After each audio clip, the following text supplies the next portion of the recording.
Now in Sitefinity, you can have multiple page templates that you can use as the base design for your site. Now it's not limited to this. You can have multiple, design types that are accessed within the same site. For our site, if I just refer back to Smarter Tech, I was talking about the header, the footer, and the main design of the page. If I go to pardon me, the e-commerce template right here, you can see that this is being used by 82 pages. So if I click on that, it'll give me a listing of all the pages that are actually using this template. So I know that all of those pages have a consistent design that's actually being applied to this page template. If I click into it, we can now get into the actual design portion of a page template or a page. It looks the same effectively, but this is just the base design that's going to be applied to my page template. As you can see, I've got my header here, I've got my language selector, the navigation, the login, logout, my search, all of the different widgets that are accessed within my header. As we saw when I was hovering over my catalog navigation, I could see all of my categories. I could see some extended marketing material.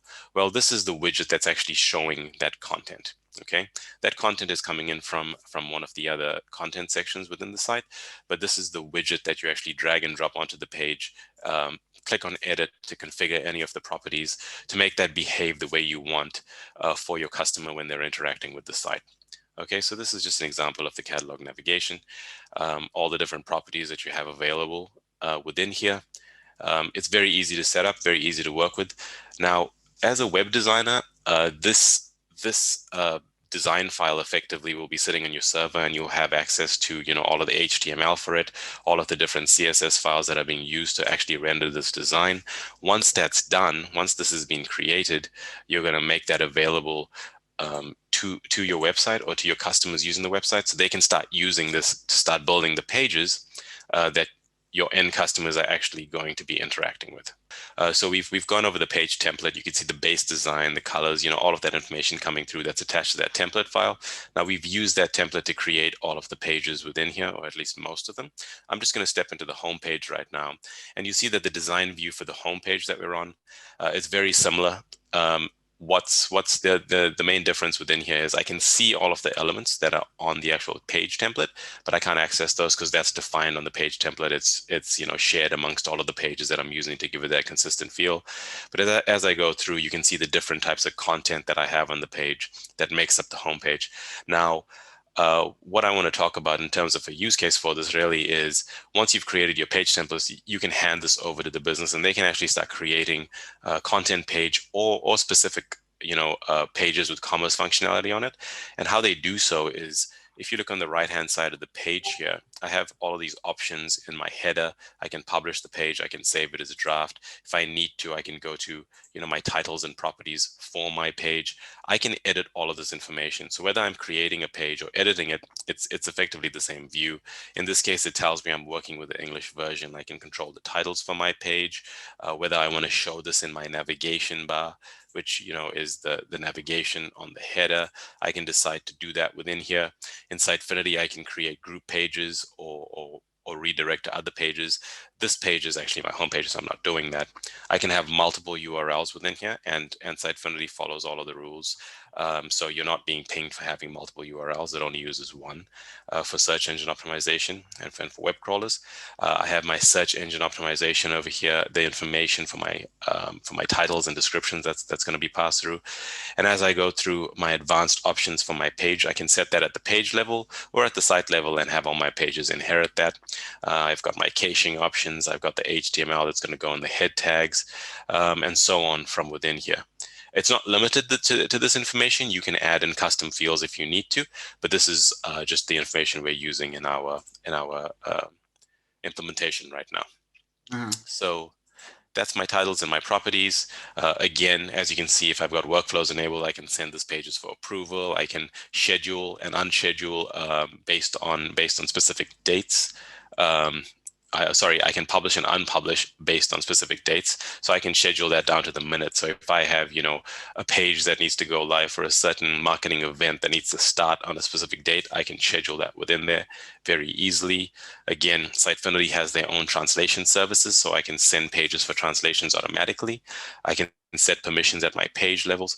And again, anything I'm doing, it's being tracked. I've got version history. So any changes I make are being tracked and audited, and I have, the changes that are being made, I can revert back if I need to. So it's quite easy and robust, and you're really working in a safe environment where you can make changes and really get hands-on with the solution.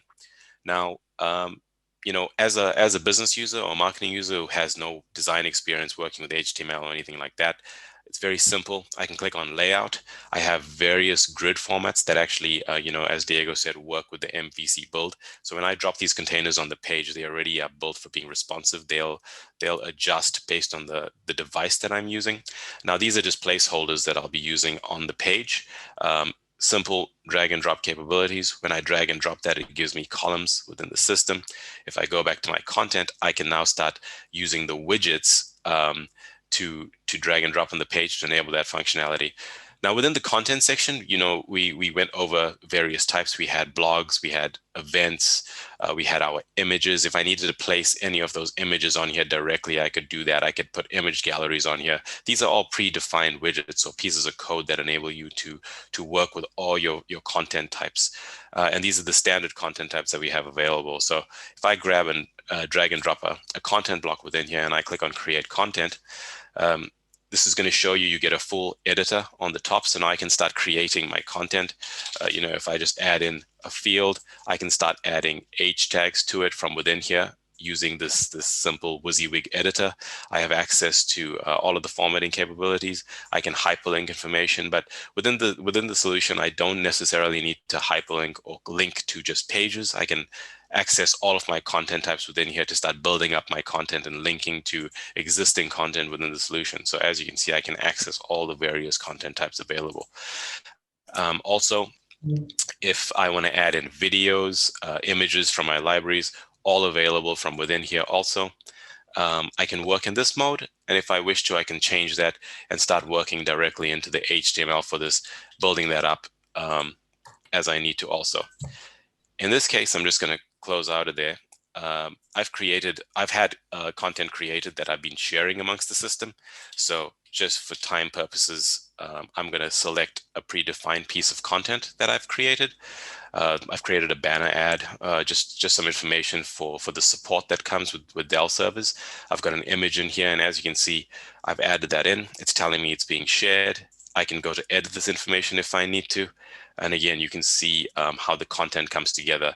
So as a business user or a marketing user, I can easily create this. If I'm working with a marketing agency, they can send me the content. I can literally copy and paste within this with all of the formatting options and very easily start creating my pages.